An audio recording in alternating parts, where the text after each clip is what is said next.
باب زانين سرتا بچه أوتري صحابي. الصحابي هو من لقي النبي صلى الله عليه وسلم بعد نبوته مؤمنا به ومات على الإسلام. بوكساء أوتري صحابة كلقي النبي صلى الله عليه وسلم أم كسبقا ببيغمري خواه صلى الله عليه وسلم لپاشان دا گەیشت پێی ئیمانی پێی هاورد مسلمان بوو و لەسەر ئەوەش بەردەوام بوو ئیستیقامەی هەبووە تاکو ئەو ڕۆژەی کە وەفاتی کرد. ئەو کەسە صحابەیە.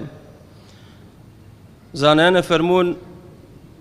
ويدخل في ذلك من روى عن النبي صلى الله عليه وسلم ئەوەی کەوا ڕیوایەتی کردووە لە پێغەمبەری خوا صلى الله عليه وسلم فەرموودەی گێڕاوەتەوە و ئەوەشی کەوا نەیگێڕاوەتەوە هەر سەحابەیە مادەم ئیمانی پێی هاوردووە پێغەمبەری خوای بینیە صلى الله عليه وسلم بەردەوام بووە ئیستیقامەی هەبووە هەتاکو ڕۆژەی وەفاتی کردووە ئەو کەسە سەحابەیە و ئەو کەسەی کەوا غەزای کردووە لەگەڵ پێغەمبەری خوا صلى الله عليه وسلم ئەوەی کەوا غەزای نەکردووە ئەوەشیان هەر سەحابەیە کۆمەڵە خەڵکانێک هەبوون مستەضعەف بوون لە ئافرەتان لە پیاوان لە پەککەوتۆکان نەچوون بۆ جەنگ ئەوانش سەحابەن کەواتە شملی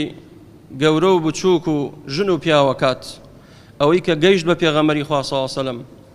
و ئیمانی بە پێغەمبەری خوا هاورد عەلەیه الصەلاة وەسەلام